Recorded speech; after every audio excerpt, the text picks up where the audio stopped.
जय महाराष्ट्र मित्रांनो, माहिती कामाची चॅनलवर आपले स्वागत आहे. मित्रांनो, केंद्रीय वित्त आणि कॉर्पोरेट व्यवहार मंत्री निर्मला सीतारामन यांनी आज संसदेत केंद्रीय अर्थसंकल्प 2024-25 सादर केला.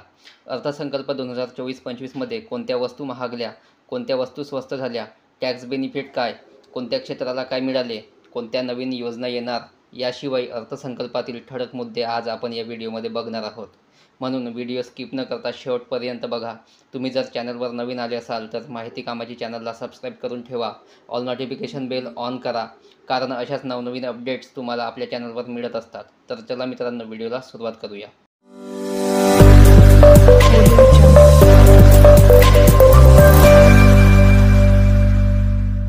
अर्थसंकल्पाचा भर प्रामुख्याने रोजगार निर्मिती, कौशल्य विकास, MSME आणि मध्यम वर्गावर आहे. रोजगार आणि कौशल्यांसाठी पंतप्रधानांच्या 5 योजनांचे पॅकेज.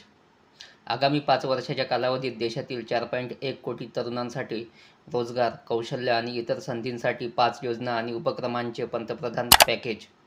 यामध्ये योजना अ मध्ये नवीन कर्मचाऱ्यांसाठी काय आहे ते बघा. कर्मचारी भविष्य निर्वाह निधी संघटना EPFO मध्ये नोंदणीकृत असलेल्या पहिल्या वेळेच्या कर्मचाऱ्यांना 3 हप्त्यांमध्ये 15,000 रुपयेपर्यंतचे 1 महिन्याचे वेतन दिले जाईल. योजना ब मध्ये उत्पादन क्षेत्रात रोजगार निर्मिती. यामध्ये काय आहे ते बघा. रोजगाराच्या पहिल्या 4 वर्षामध्ये कर्मचाऱ्यांच्या EPFO योगदानाच्या संदर्भात कर्मचारी आणि नियोक्ता दोघांनाही विशिष्ट प्रमाणात थेट प्रोत्साहन दिले जाईल. योजना क मध्ये नियोक्त्यांना सहाय्य. यामध्ये सरकार प्रत्येक अतिरिक्त कर्मचाऱ्यांसाठी नियोक्त्यांच्या EPFO योगदानासाठी 2 वर्षासाठी दरमहा 3,000 रुपयापर्यंत प्रतिपूर्ती करेल. कौशल्य विकासासाठी नवीन केंद्र पुरस्कृत योजना. 5 वर्षाच्या कालावधीत 20 लाख तरुणांना कुशल बनवले जाईल.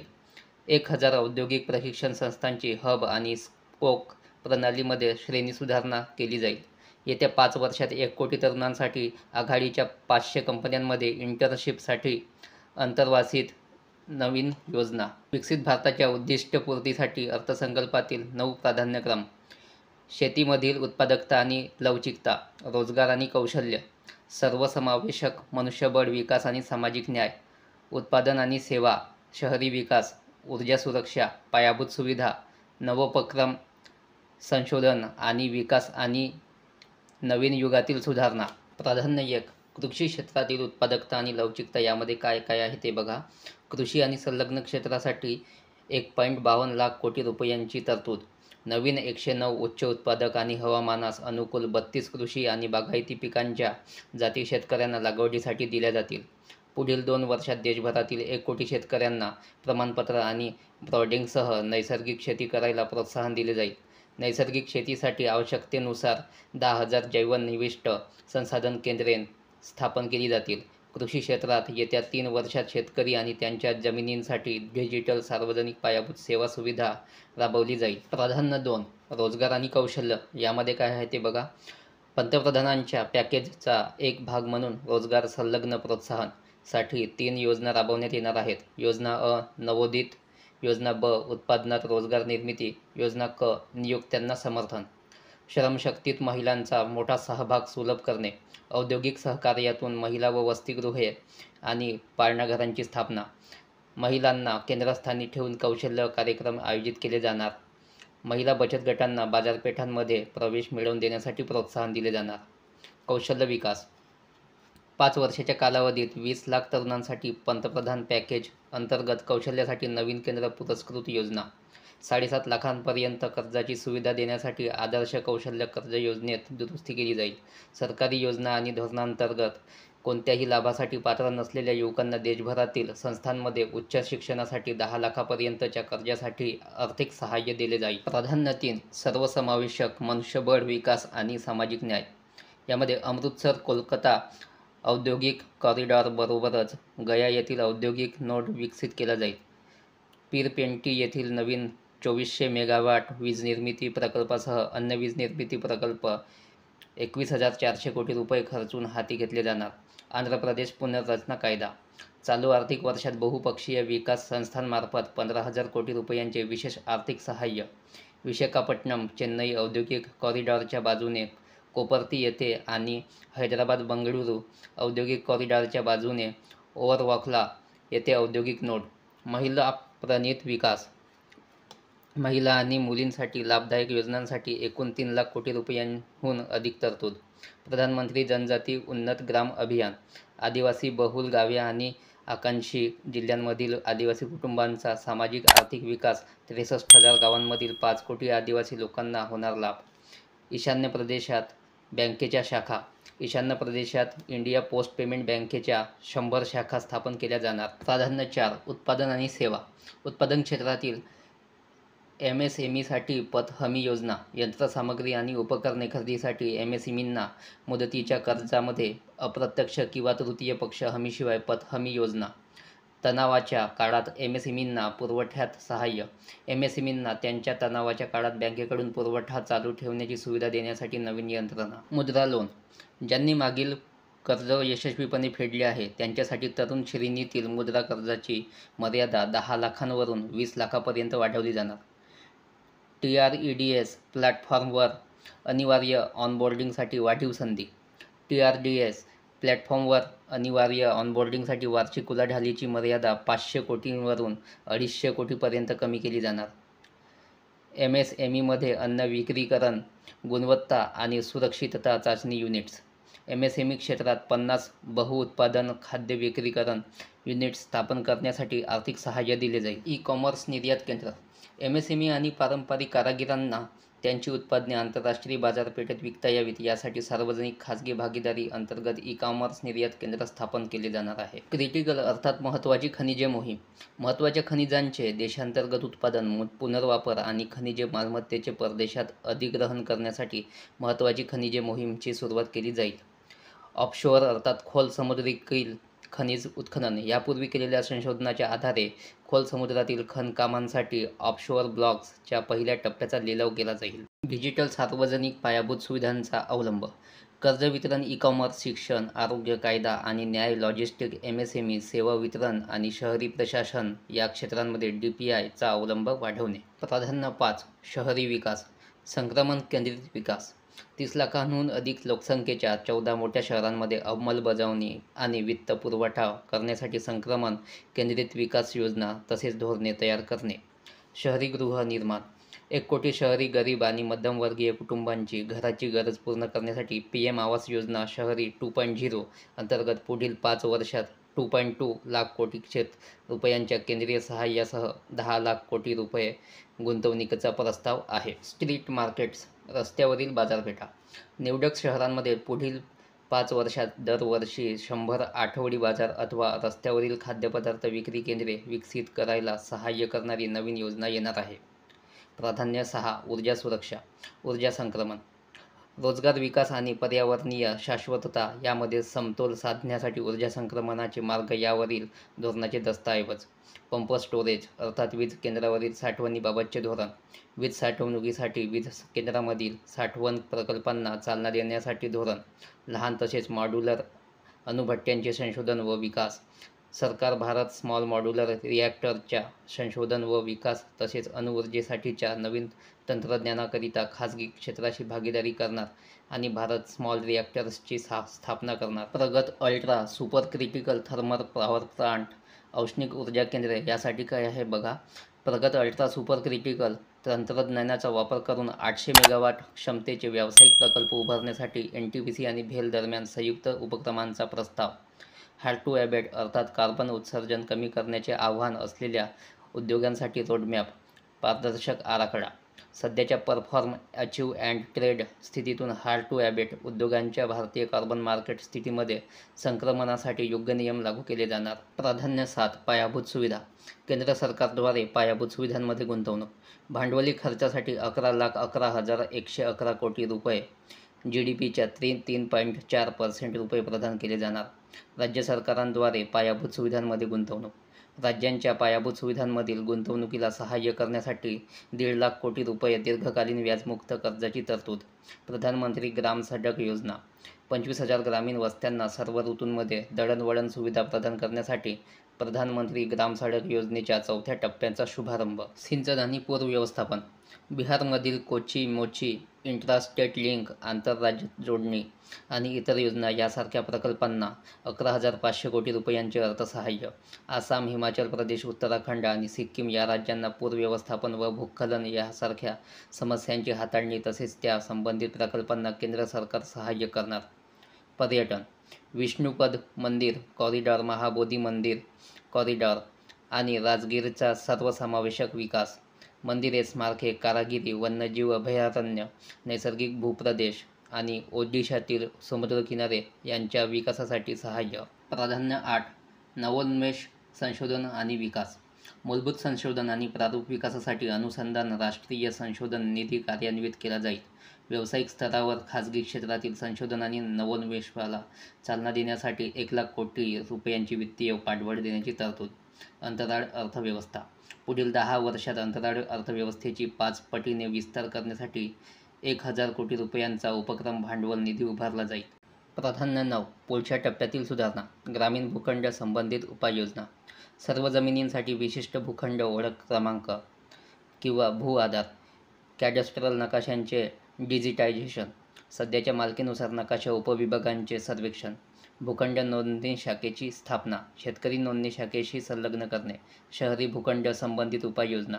शहरी भागातील भूमी अभिलेख GIS मॅपिंगसह डिजिटल केले जातील. श्रमिकांसाठी सेवा. अशा एकाच ठिकाणी मिळणाऱ्या उपाययोजनांची सुविधा देण्यासाठी ई-श्रम पोर्टलचे इतर पोर्टल्ससह एकत्रीकरण.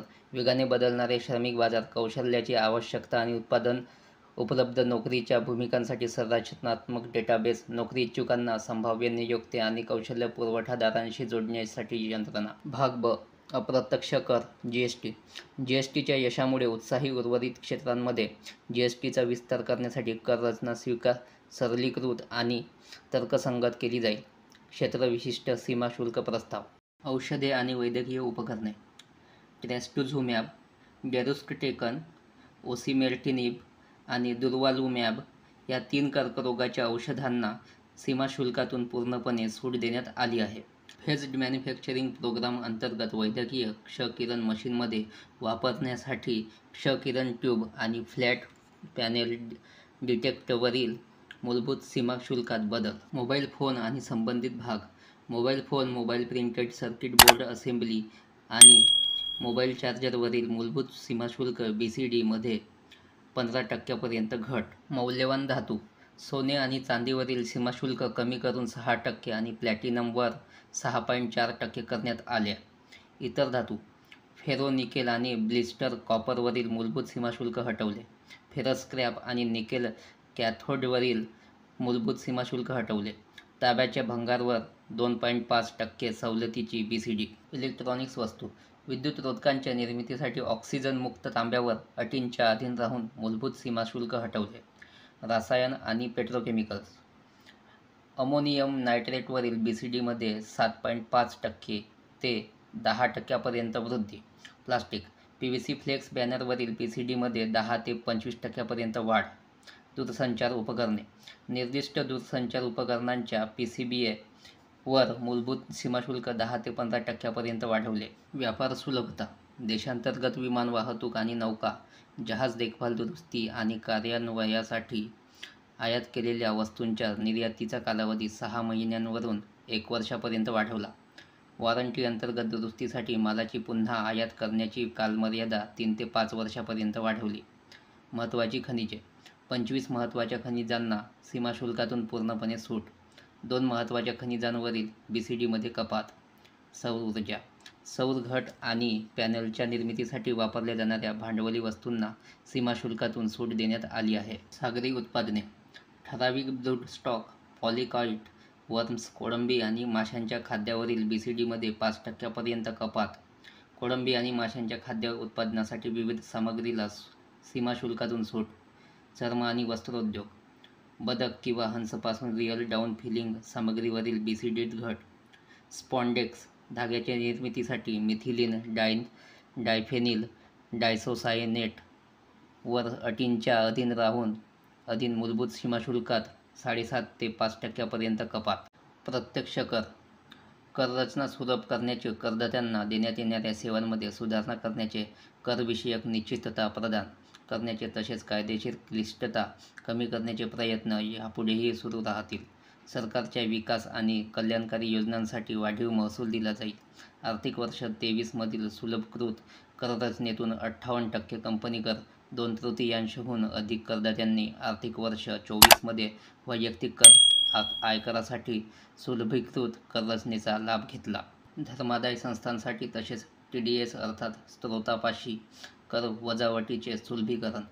धर्मादाय संस्थांसाठी असलेले 2 कर सवलतींचे प्रकार एकत्र करून एकच प्रकार ठेवण्यात येणार. अनेक आर्थिक व्यवहारांवर लागणारा 5% TDS दर आता 2% TDS दरात एकत्रित. म्युच्युअल फंडांकडून एककांत पुनर्खरेदी केल्यावर अथवा UTIमधून काढून घेतलेल्या रकमेवर 20% दराने TDS. ई-वाणिज्य संचालकांवर लावेल 1% TDS कमी करून 0.1% करण्यात आला. कर विवरणपत्र जमा करण्याच्या तारखेपर्यंत TDS भरण्यास झालेल्या विलंबाचे गुन्हेगारी स्वरूप आता रद्द. पुनर्मूल्यांकनाचे सुलभीकरण. जर जाहीर करण्याचे राहून गेलेले उत्पन्न 50 लाख रुपये अथवा त्याहून अधिक असेल तर मूल्यांकन वर्ष संपल्यापासून 5 वर्षापर्यंत 3 वर्षाच्या पलीकडील मूल्यांकन पुन्हा उघडता येईल. तपासणी विषयक प्रकरणांमध्ये कालमर्यादा 10 वर्षावरून कमी करून 6 वर्षे करण्यात आली. भांडवली उत्पन्नाचे सुलभीकरण आणि सुसूत्रीकरण. काही वित्तीय मालमत्तांवरील कमी मुदतीतील उत्पन्नावर 20% दराने कर भरावा लागणार. सर्व वित्तीय अथवा बिगर वित्तीय मालमत्तांवरील दीर्घ मुदतीतील उत्पन्नावर 12.5% दराने कर भरावा लागणार. काही विशिष्ट वित्तीय मालमत्तांवरील भांडवली उत्पन्नावरील करमाफीची मर्यादा वाढवून 1.25 लाख प्रति वर्ष करण्यात आली. करदात्यांसाठी असलेल्या सेवा. चुकीची दुरुस्ती तसेच अपीलीय आदेशांवर परिणाम करणाऱ्या आदेशासह सीमाशुल्क तसेच आयकर विषयक सर्व उर्वरित सेवांचे येत्या 2 वर्षात डिजिटलीकरण करण्यात येणार. कायदेशीर तरतूद आणि अपील. अपीलात प्रलंबित असलेल्या आयकर विषयक विवादांच्या सोडवणुकीसाठी विवाद से विश्वास योजना 2024. प्रत्यक्ष कर विवरणपत्र दाखल करणे. उत्पादन शुल्क तसेच सेवा कर यांच्याशी संबंधित असलेल्या कर लवाद उच्च न्यायालय तसेच सर्वोच्च न्यायालयात दखल. अपीलांसाठी आर्थिक मर्यादा अनुक्रमे 60 लाख, 2 कोटी आणि 5 कोटी रुपयांपर्यंत वाढवण्यात आली. कायदेविषयक जाच कमी करून आंतरराष्ट्रीय कर रचनेत निश्चिती आणण्यासाठी सेफ हार्बर नियमांचा विस्तार. रोजगार आणि गुंतवणूक. स्टार्टअप परिसंस्थेला चालना देण्याच्या दृष्टीने गुंतवणूकदारांच्या सर्वश्रेष्ठींसाठी एंजल कर रद्द करण्यात आला. भारतात क्रूझ पर्यटनाला चालना देण्यासाठी देशात क्रूझ सेवा चालवणाऱ्या परदेशी शिपिंग कंपन्यांसाठी अधिक सोपी कररचना.